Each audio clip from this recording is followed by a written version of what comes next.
വലിച്ചടുപ്പിക്കുകയും തള്ളി അകറ്റുകയും ചെയ്യുന്ന റിലേഷൻഷിപ്പ് രീതി പുഷ് പുൾ റിലേഷൻഷിപ്പ് എന്ന് പറയും. അതായത് ഒരു സമയത്ത് ഒരുപാട് ക്ലോസ്നെസ് കാണിക്കും, അതുപോലെ തന്നെ ഒരുപാട് സ്നേഹപ്രകടനം കാണിക്കും, നിങ്ങൾക്ക് ഒരുപാട് അറ്റൻഷനും കെയറും ഒക്കെ തരും.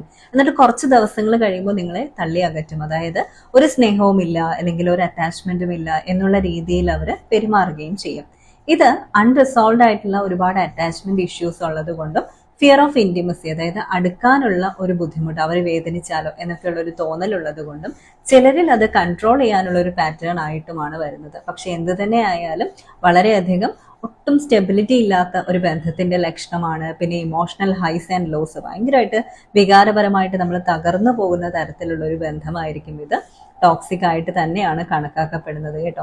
ഒരു 2 വീക്സ് ഭയങ്കര സ്നേഹത്തിലിരിക്കും, നിങ്ങളാണ് ലോകം എന്നുള്ള രീതിയിൽ നിങ്ങളോട് പെരുമാറുകയും നിങ്ങൾക്ക് വേണ്ടത്ര പരിഗണന തരുകയും ഒക്കെ ചെയ്തിട്ട് പിന്നീട് നെക്സ്റ്റ് ഒരു 2 വീക്സ് അല്ലെങ്കിൽ ഒരു 2 മന്ത്സ് ഒക്കെ കഴിഞ്ഞിട്ടേ നിങ്ങളുടെ ജീവിതത്തിലേക്ക് മടങ്ങി വരൂ. അപ്പോഴും നിങ്ങളെ ലോകം പോലെ കാണുന്ന ഒരു വ്യക്തി. പക്ഷെ അത് അത്ര നല്ലൊരു പാറ്റേൺ അല്ല. ഇത്തരത്തിലുള്ള ഇൻസെക്യൂരിറ്റീസ് ഉള്ളിലുള്ളവരാണ്, അതുകൊണ്ട് അറിയാതെ പറ്റിപ്പോകുന്ന കാര്യങ്ങളാണ്, അല്ലെങ്കിൽ അവരായിട്ട് തന്നെയുള്ള ഒരു ഡിഫൻസ് മെക്കാനിസം ആണെങ്കിൽ അതൊക്കെ ഒന്ന് കറക്റ്റ് ചെയ്തെടുക്കുന്നത് നന്നായിരിക്കും. റിലേഷൻഷിപ്പ് എന്ന് പറഞ്ഞാൽ ഒരു വ്യക്തിയുടെ മാത്രം ജീവിതമല്ല, 2 വ്യക്തികളുടേതാണല്ലോ.